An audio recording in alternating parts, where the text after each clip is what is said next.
Now, as someone who grew up in the 2000s, I have more than a passing acquaintance with the Toy Story films.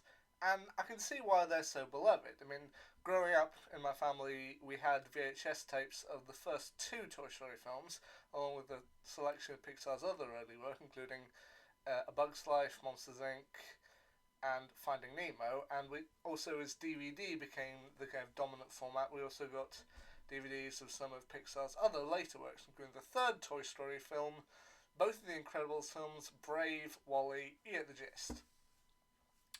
The first two Pixar Toy Story films, as I said, I watched kind of on repeat every now and again growing up. Toy Story 3 came out at a time when I was in high school, and it was a film that I do remember us seeing. I remember kind of watching it in classes and the like. Toy Story 4 in 2019, I didn't end up seeing, although I knew the story of it. And apparently we're not done with the franchise yet, as though we apparently are due to get a Toy Story 5 in 2026. But between Toy Story 4 and Toy Story 5 coming later, while Toy Story 4 was initially thought to be kind of the final resting place for the Toy Story franchise, it seems that Pixar wanted to squeeze a little more out of the franchise if they could, which resulted in them releasing Lightyear in 2022, a film directed by Angus MacLane, also handing over the role of Buzz Lightyear from Tim Allen to actor Chris Evans. Now, first thing I want to mention here is that I guess technically Chris Evans I have to now consider one of my favourite actors, given that he has appeared in at least three of my all-time favourite films. I mean, he was a large part of the Marvel Cinematic Universe for years, playing the part of Steve Rogers, aka Captain America, and also reprising his role as Johnny Storm in Deadpool and Wolverine. But he also appeared in two of my other favourite films, Knives Out, which I think you've possibly seen reviews of that before, and also in Scott Pilgrim vs. the World. So Chris Evans is an actor. Evidently, I've grown to like him since he's in at least three of my favourite films. But anyway, this film, though, apparently it didn't do very well, given that. Hang on a sec. Apparently, it didn't do very well, given that it had something like It only managed to gross something like $226.4 million at the box office, which you might not think sounds that bad, but apparently it made a loss of $106 million. So apparently it was considered something of a box office bomb.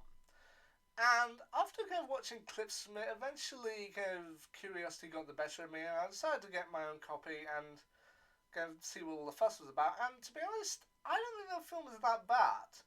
Not spectacular, and possibly not up to Pixar's usual standard when it comes to kind of their big blockbuster films, but at the same time, I don't think it's all that bad.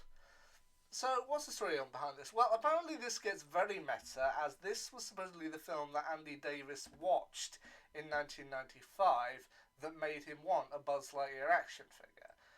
And that ultimately leads into the events of Toy Story. Now, this was supposedly the film that made him want that toy. And in the film, Buzz Lightyear, this time voiced by Chris Evans, he and his kind of crew are suspended in animation until they come across a planet called Takani Prime. They end up being woken up, and through a series of events, they end up crashing on Takani Prime. Buzz believes it's his fault, however, his commander and best friend, Alicia Hawthorne, played by Uzo Aduba, she gives him a chance to make things up and kind of ultimately right his wrongs. What she needs him to do is basically create a new fuel source using crystallic fusion, an idea that was introduced in the Toy Story films. Basically, he has to kind of create these crystals and then fly through hyperspeed, and if the fuel remains stable, they can use the fuel to power their ship and get off the planet. However, when Buzz does this, each time he fails, he ends up going something like 4 years into the future, until eventually everyone he knows kind of grows old and eventually passes away. However, when the mission is about to be shut down by the new commander Calvin Burnside, voiced by Isaiah Whitlock Jr., Buzz tries one last time to kind of get the fuel right, and in doing so he ends up something like 20 years in the future, where he encounters a group of kind of junior recruits and who are trying to stop an evil Emperor Zurg, the evil Emperor Zurg. So teaming up with the team, which consists of Alicia's granddaughter, Izzy Hawthorne, played by Keke Palmer, a robotic companion cat named Socks, voiced by Peter Sohn, a kind of dim-witted marksman named Mo Morrison, who was about to be kind of done for desertion, played by Taika Waititi, and an elderly convict named Darby Steele, played by Dale Soules. They're to defeat the evil Emperor Zurg and ultimately complete Buzz's mission. Aside from the fact that it was a bit of a disappointment, people seem to have several problems with this film. For one, it's supposed to be a film within a film. Like, this is a film within the world of Toy Story, and they say it's the one that made Andy a Buzz Lightyear fan. But people's problem with this is that there already existed a Buzz Lightyear property that would explain much better what made Andy a Buzz Lightyear fan.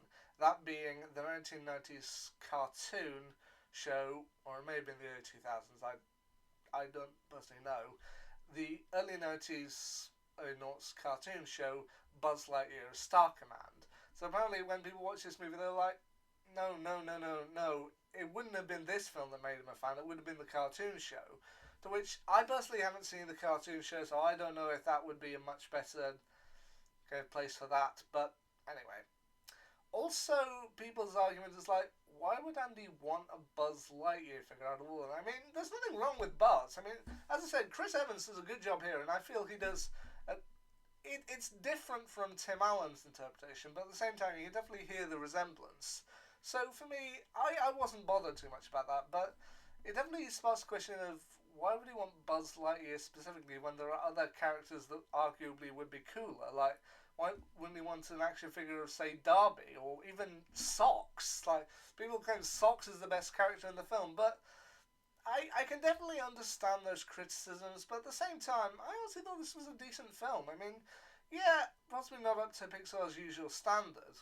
They set a high standard within the industry, but at the same time, I just found myself enjoying this film. I mean, each of the characters I do feel has the kind of arcs that I do feel does well. I mean, Buzz is kind of a stick in the mud of just wanting to get his mission done. Izzy is kind of trying to live up to the legacy of her grandmother. Socks is just completely kind of cute. I like him. Mo's the kind of clumsy doofus, and then I think possibly my favourite. I know people say their favourite character is Socks. I think possibly my favourite character is Darby. With her thing of kind of like a Suicide Squad thing of like, I do this, they shave a little time off my sentence. She gets arguably for me, some of the best jokes. Like when she's going out the guys, like, I'm going to dance with Mr. Boom. Or even towards the end when Buzz asks her, so how come you arrested anyway? I stole a spaceship. Oh. Well, who amongst us hasn't stolen a spaceship in a time of desperation? I don't know, I just find that humorous. But then we get to the kind of another one of the big issues people had with this film, because ultimately I'm sorry, if you haven't seen this film, this is going to be a massive spoiler, you've been warned. Ultimately, they have to defeat the evil Emperor Zurg, and when Buzz is eventually captured by Zurg, he finds out who Zurg truly is. And Zurg, or the guy who's inside the Zurg suit, is voiced by James Brolin, just to mention that at the start. And it's ultimately revealed that Zurg is a kind of an older version of Buzz from an alternate timeline. Like, there's the big setup in Toy Story 2 of like, you killed my father! No, Buzz, I am your father. Which, okay, for me, that's clearly a reference back to the kind of big reveal in Star Wars The Empire Strikes Back. I mean, everyone knows that, but I think they were trying to kind of lean into that, and the audience were kind of expected that, but they also wanted to do their own twist. Which is, the twist here is that this version of Buzz, he was able to create the crystal and achieve crystallic fusion, but then when he returned home and he wasn't welcomed as a hero, he ultimately ran as fast as he could, and he wants to use the time travel technology of the crystallic fusion in order to go back and prevent his original mistake. To which, I can kind of understand that, and it's sort of clever, but it has been done in other sci-fi films. Ultimately, though, I know that people have criticism about this film, but I honestly thought it was just a good time. I mean, as I said, it's not the strongest work that Pixar have ever done, and they have done stronger things in other films and also in other sequels. Like I know that they did later on with stuff like Inside Out 2. But ultimately, I think people are a little bit harsh on this film. Is it the greatest thing Pixar have ever done? No, but at the same time, I kind of accept it for what it is. Just kind of a goofy sci-fi movie, and if Pixar were going to do a goofy sci-fi movie, doing it with Buzz Lightyear, that feels like a good thing to me. So, hell, I've sat through bad films before. I mean, I was one of the few people who said that I didn't think Fantastic Four in 2015 was that bad, and that's a bad film. Like, they've recently released a trailer for the new Fantastic Four film that's coming later this year. And it's definitely more leaning into the 60s aesthetic, which, I don't know, we'll see how that one plays out. But I remember sitting through the 2015 one, and that one got lambasted by everyone. But towards the end of it, I didn't think they were doing that bad. I mean, clearly it was a bad film, but they were doing the best with what they could. And I'd say the same thing for Lightyear. Like, they wanted to do something different, and whether they worked or not, that's up to you. But hey, what are your thoughts on Lightyear? Do you have a favourite part? Let me know down below in the comments. Anyway, until next time, see ya. To infinity and beyond.